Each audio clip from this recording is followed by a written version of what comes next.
My fiancée said she believed in my dream. Red pine beams, a $30,000 down payment, a shop with my father's name carved in wood. But while I drafted blueprints, she wired it to her ex, the one who calls himself a realtor but hasn't sold a home in years. I didn't yell. I documented. Then I shut everything down. She thought I'd forgive her, but she had no idea I had already contacted the fraud unit. My father's hands never shook, not when he drove nails in snow, not when he held my mother's hand in hospice, not even when he handed me that envelope. It had "for the workshop" written in his handwriting. Inside, $30,000. Every cent he'd saved, scraped, and squirreled away from decades of framing houses, fixing roofs, and carving gifts he never sold. I was 32 and still using his old chisels. That money wasn't just inheritance. It was memory. It was permission to dream, to build. Laura, my fiancée, had stood beside me at the funeral, her hand in mine. She kissed my cheek and whispered, "Let's build it for him." And for a while, I believed her. We'd been together for 4 years. Met at the hardware store, actually. She was buying paint for a rental she managed. I was picking up pine boards and sandpaper. She asked me about finishes. I asked her about floor plans. That night we split fries at a diner, and it felt like something was being drafted between us. Clean lines, no smudges. When I told her about my dream to open a workshop, a real one, with power tools on rolling carts, a cedar-scented floor, and room to teach younger guys, she beamed. "You were made for this," she said. "Let's make it happen." So when Dad passed and the inheritance came, I opened a new joint savings account. She insisted it would be simpler, more us. I didn't think twice. Why would I? We were planning our wedding, picking out countertops. She called it future-proofing. We deposited the $30,000. At night, we'd lay in bed scrolling through listings, old garages, fixer-uppers, commercial spaces zoned for workshops. She said she'd handle most of the calls and paperwork since I was always on site with clients. I carved heartwood. She handled emails.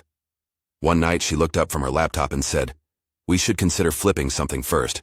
Make more before we spend." I was sanding a sample board, barely listening. "You mean flip a property?" "Exactly," she smiled. "Just a quick turnaround. One of my friends has a connection." I looked up. "What kind of connection?" She waved it off. "Just a guy I know from back in the day. He's a licensed realtor. He's had bad luck recently, but he's smart. This could be our head start." Something about back in the day caught in my throat, but I didn't say anything, because love makes you polite to your instincts. The next morning I kissed her goodbye and went to install floating shelves for a client in South Hills. She texted me around noon. "Bank called. Transfer is pending. Just the first 10Ks, all good." I stared at that message longer than I should have. First 10K? I didn't remember approving anything. I called her. She didn't answer. I finished the install and drove home early. She was in the kitchen, stirring pasta, smiling. "I forgot to tell you," she said. "We made the first move. It's going to double fast, Ben. Just trust me." And I wanted to. God, I wanted to. Because I trusted her with my father's legacy. Because I couldn't imagine she'd ever choose someone else's future over mine. But that night, I couldn't sleep. And the next morning, I logged into the account. The balance read, $2,740.52. At first, I thought it was a glitch. I refreshed the screen 3 times, logged out, logged back in. Still, $2,740.52. The history showed 4 transfers over the past 6 days. $10,000, $7,500, $9,200, $540 cash withdrawal, all labeled the same way. Haynes Property Group, Project Deposit. I didn't know anyone named Haynes, but I knew that wasn't our plan. I scrolled faster, heart knocking like a hammer against drywall. There were no listings, no receipts, no follow-up notes, just disappearance. I walked out onto the porch. My hands were splintered from sanding cedar the day before, but suddenly I couldn't feel them, just air and fog. Laura came outside a moment later, barefoot, mug in hand. "You okay?" she asked. I turned the phone toward her. "Who's Haynes Property Group?" She blinked. Too long. Then casual. "Oh. That's Derek's LLC. I thought I told you." Derek. I'd heard the name before. Somewhere buried in a story about her college years. Real estate agent. Used to be charming until he wasn't. Lost his license. She said they were done before we met. "You sent him the money?"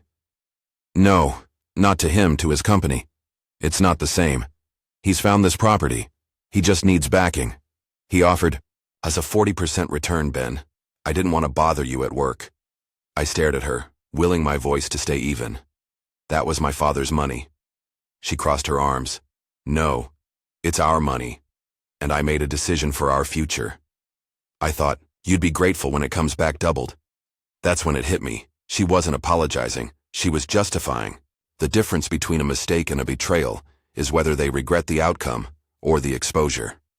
That night, she slept like nothing happened. I didn't.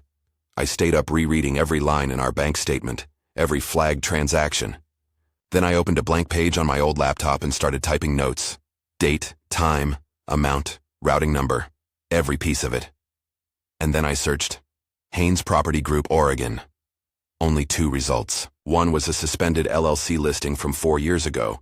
The other was a PDF from a Better Business Bureau complaint, filed by a woman named Regina, who claimed Haynes had taken $12,000 and ghosted her. I called the number listed. It rang 5 times. Voicemail.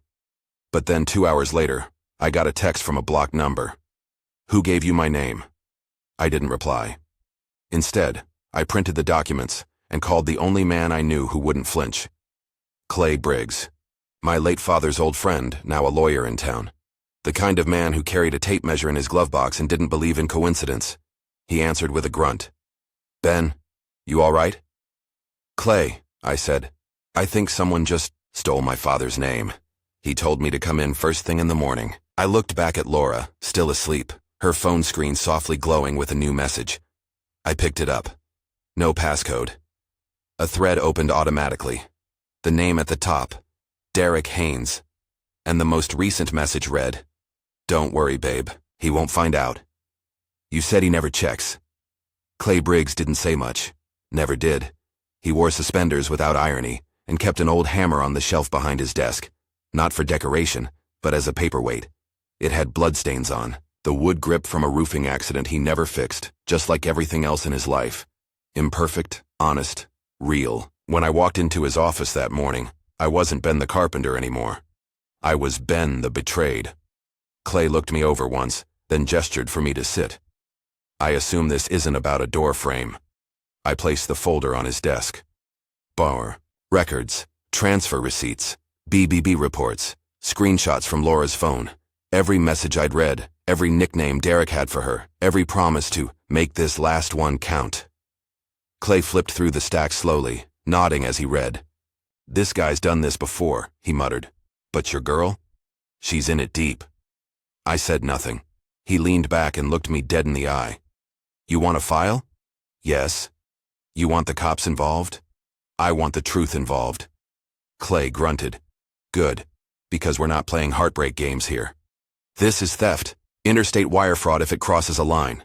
At minimum, civil liability. At best, jail time, for both of them." That last part caught me. "Both of them?" He leaned forward. "Ben, if she knew what he was doing, and those texts sure look like she did, then she's not just complicit, she's a co-conspirator."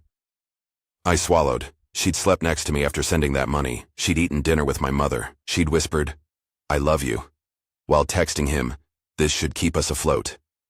Clay drafted an immediate motion to freeze the joint account. I signed everything without hesitation. Next, he referred me to a forensic accountant named Dina, a woman who used to work for the IRS. She spoke like a calculator with a heart. Within 48 hours, Dina had traced the full trail. All $30,000 had gone into an offshore account registered under a shell LLC, one that Derek created just 4 weeks ago. He used the money to pay off an overdue mortgage and lease a new Dodge Charger. Luxury, theft, deception. But the worst part? He had Laura listed as the co-founder of the LLC. It wasn't just a betrayal. It was a business plan. I asked Clay what we could do. He said we needed to act before they moved the rest of the money or deleted the LLC. So we filed. Clay Briggs wasn't the type to sugarcoat anything. He poured his coffee black, read contracts like scripture, and had built 3 homes with his own hands before becoming the town's most feared legal mind. When I slid the documents across his worn oak desk, he didn't say a word. Just read. Red pen tapping like a metronome against his mug. Finally, he looked up. "You want to press charges against your fiancée?" "I want my father's money back." He leaned back. Then we don't start with her. We start with the paper. Clay had me sign an affidavit. Then he requested full banking statements from both Laura and me. We filed a report of suspected financial fraud with the sheriff's office and opened a civil claim for restitution, but that wasn't the scariest part. The scariest part was how calm I felt, because deep down, something colder than anger had taken root.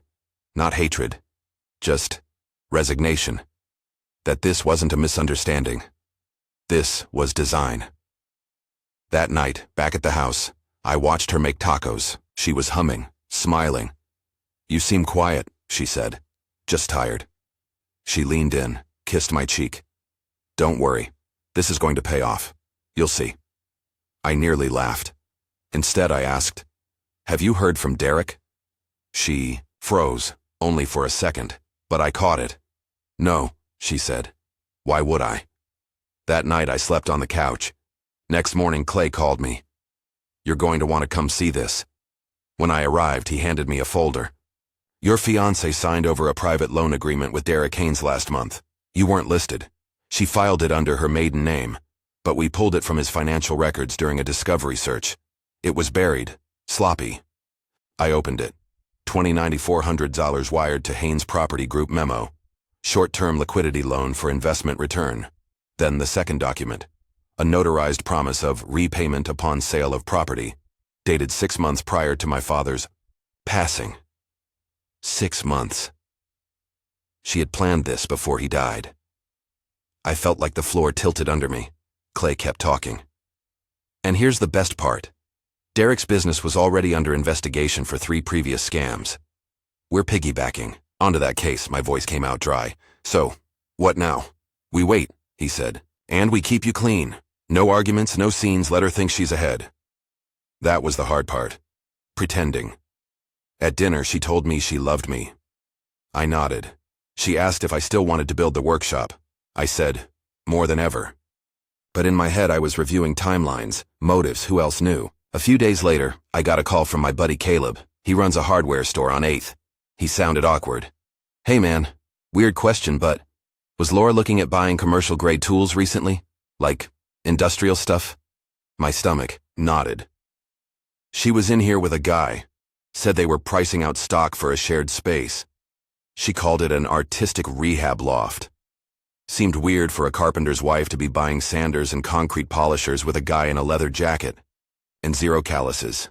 I hung up without saying much, but inside, something cracked. I wasn't just betrayed, I was erased. She was planning a future with him, using my legacy. Clay called the next morning. "They're building something in your name, Ben, and I'm about to tear it down." We were framing out the sidewalls of a new barn for the Johnson family when I heard the truck door slam. I turned. Laura was marching across the gravel like a storm in boots and perfume, fury painted across her face. Her parents trailed behind her, confused, concerned, clearly summoned but not informed. My crew paused their work. Hammers quieted. You could hear the wind press through the trees. "Ben," she shouted, "you've got 5 minutes to explain why my accounts are frozen." I didn't flinch, didn't put the nail gun down. I calmly measured the beam in front of me one more time. Then I finally said, "Because theft has consequences." "What are you talking about?" she scoffed, now inches away. "It was our money. I made a smart investment. You should be thanking me." Her mother gasped softly. Her father looked, between us, lips parting, as if trying to make sense of a puzzle missing half the pieces. "I've been quiet," I said. "Patient. I gave you time to come clean. But you didn't. So I let the evidence speak." I stepped to the side, pulled a thick folder from my truck. Everything was inside. Bank transfers, emails, private loan agreements, even photographs of her and Derek at the commercial tool supply store, one of which Caleb had emailed me. I handed the folder to her father. Laura reached for it, but I stopped her. "No, let him see." He opened it slowly, reading through the first page, then the second. His hands started to tremble. Laura tried to interject. "It's not what you think. You signed a private loan agreement with Derek Haynes." I cut in, my voice flat. "You filed it under your maiden name. You told him I never checked the statements.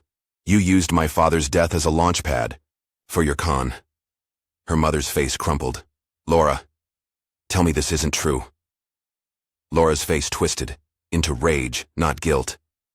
You think I don't see what this is? She barked.